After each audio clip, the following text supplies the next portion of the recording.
आज हम बात करेंगे एप्लीकेशन ऑफ गाउस थ्योरम में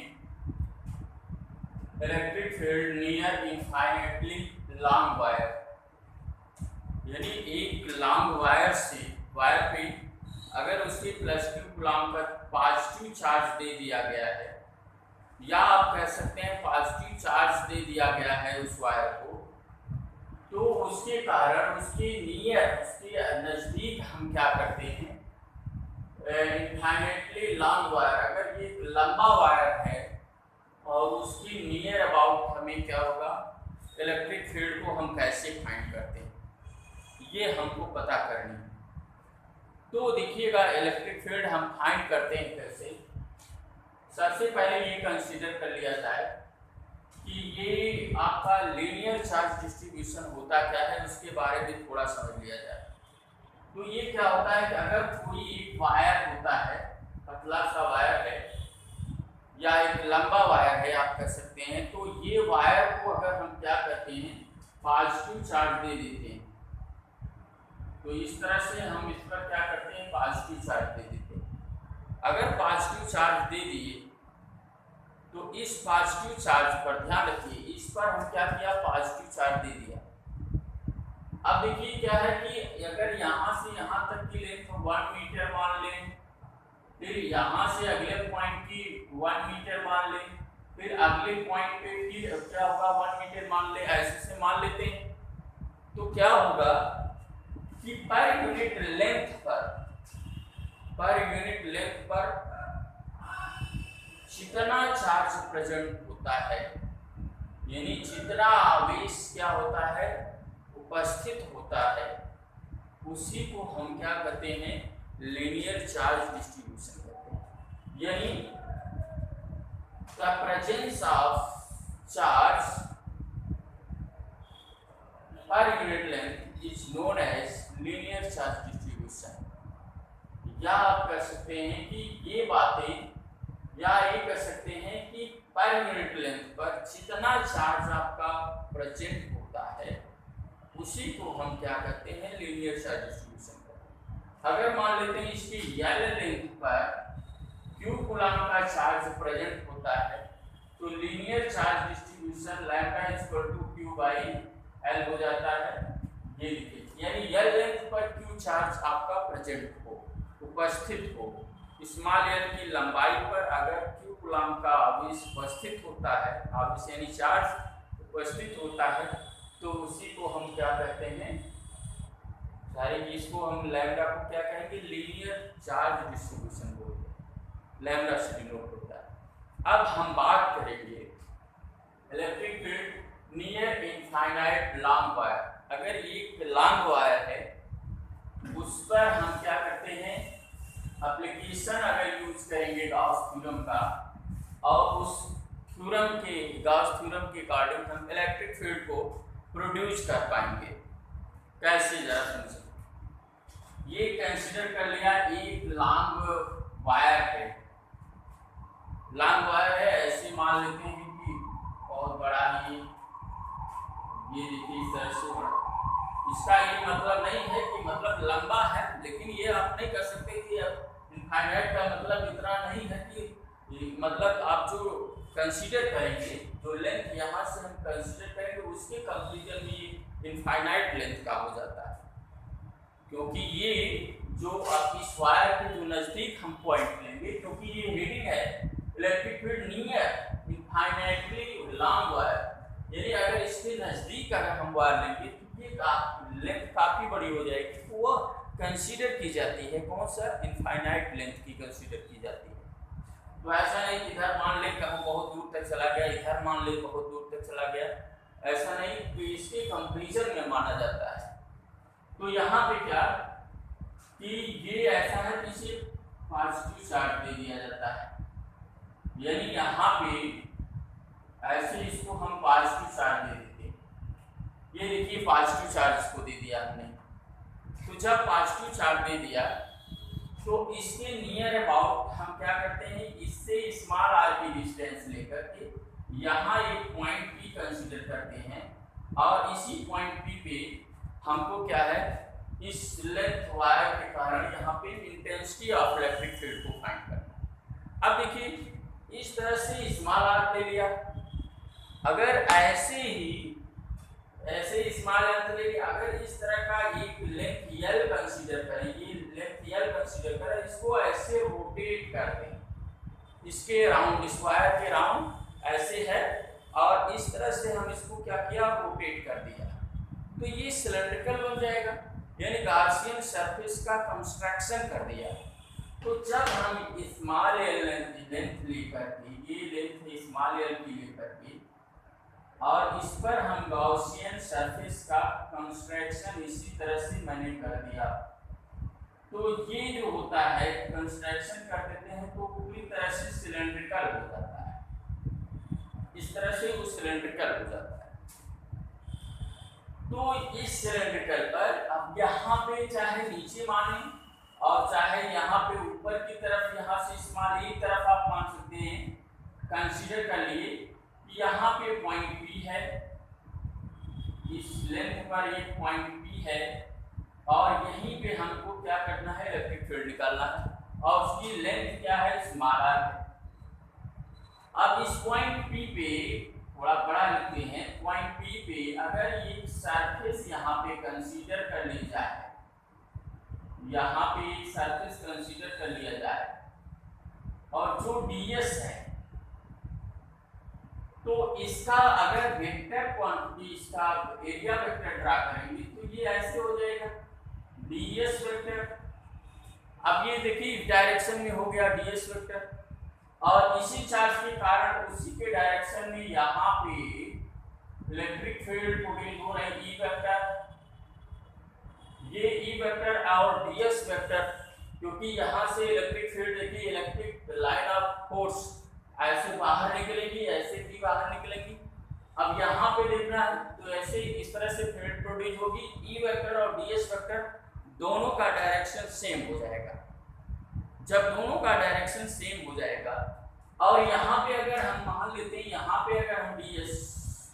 ds कंसीडर करते हैं, यहाँ पे अगर हम ds कंसीडर करते हैं तो ये हो जाता ds वेक्टर, और यहाँ पे इसका ई वेक्टर हो जाता, तो दोनों के बीच का जो एंगल होता है वो 90 डिग्री हो जाएगा। तो अगर ये 90 डिग्री हो जाएगा तो यहाँ से आप जानते हैं phi equal to ES cos 90 degree, अगर cos 90 डिग्री है तो cos 90 की वैल्यू 0, तो फ्लक्स इधर से पास नहीं करेगा, इधर 0 हो जाएगा। अच्छा देखिए अगर इसी तरह का इधर की साइड लेंगे तो इधर से भी पास नहीं करेगा, अब बचा इधर से पास करेगा, इधर पास, यही टोटल फ्लक्स इस सिलेंड्रिकल से कितना पास करेगा ये हमें निकाल के इलेक्ट्रिक फील्ड को फाइंड कर लेना है। तो किसका यूज करेंगे यहाँ पे, गॉस थ्योरम का। तो यहाँ पे देखिए ये कंसीडर होगा, तो आप ये कह दीजिए कि यहाँ से देखिए इस स्मॉल पॉइंट P पर ds से जो फ्लक्स जो है निकलेगा ऐसे, उसका जो होगा आप दिखा सकते हैं कि d phi equal to E vector dot ds vector.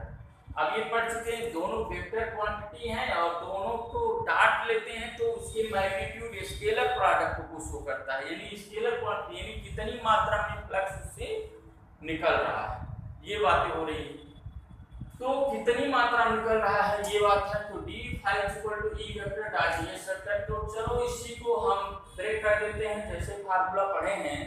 E vector A vector dot B vector equal to AB cos theta, ठीक इसी प्रकार से E vector dot ds vector को आप लिख सकते हैं E ds cos थीटा। तो यहाँ पे E ds cos थीटा हो जाएगा, लेकिन क्या है E वेक्टर और ds वेक्टर दोनों का डायरेक्शन सेम है।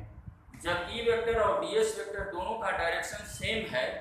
तो आप कह सकते हैं कि थीटा 0 होगा, एक ही एक दूसरे की थीटा 0 डिग्री हो जाएगी। तो d phi आप लिख सकते हैं E ds cos 0, cos 0 की वैल्यू कितना होती है भैया, 1 होती है। तो यहाँ पे d phi इक्वल टू आप फाइंड कर लिए E ds हो गया, ये E ds आ गया, यहाँ पे ये बात शो कर रहा है। ये तो स्मॉल पार्ट से निकलने वाला फ्लक्स शो कर रहा है, लेकिन अगर होल सरफेस की बात करें, यानी जो जितना है टोटल को अगर वो कंसीडर करता है, होल सरफेस की बात करता है, तो क्या सिचुएशन क्रिएट करेगी? तो होल सरफेस के लिए हमने बताया था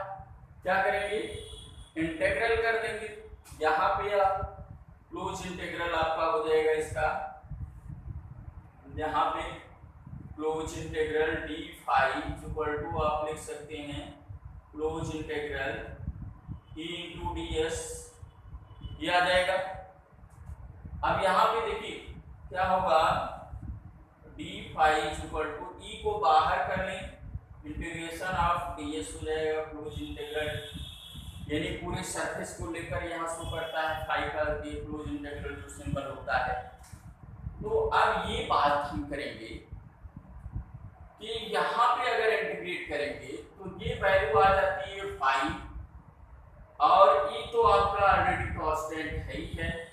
यहाँ पे डी फाई का क्या करेंगे, यस हो जाएगा, ये वैल्यू आ जाएगी फाई इक्वल टू आप पढ़ चुके हैं, phi equal to E S आ जाएगा। अब ये पढ़ चुके हैं कि गॉस थ्योरम जो होता है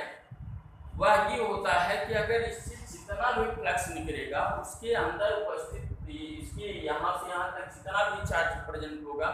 उस चार्ज का 1/ε0 टाइम्स होता है। तो अगर कंसीडर कर ले इनके बीच का चार्ज Q है, तो यहाँ पे फाई इक्वल टू आप लिख सकते हैं, गॉस थ्योरम से आप पढ़ चुके हैं, फाई इक्वल टू होता है Q/ε0, और यस जो होता है यह सिलेंड्रिकल है यानी बेलनाकार है। तो सिलेंड्रिकल के लिए सरफेस का जो फार्मूला होता है, यानी उसका वक्र पृष्ठ का जो फार्मूला होता है वो ये लिखा जाएगा 2πRL, यानी इसकी लेंथ यहाँ पे यहाँ तक L है तो 2πRL होगा, यानी इसका जो सरफेस एरिया जो होगी इसके पृष्ठ की, इसके सरफेस की,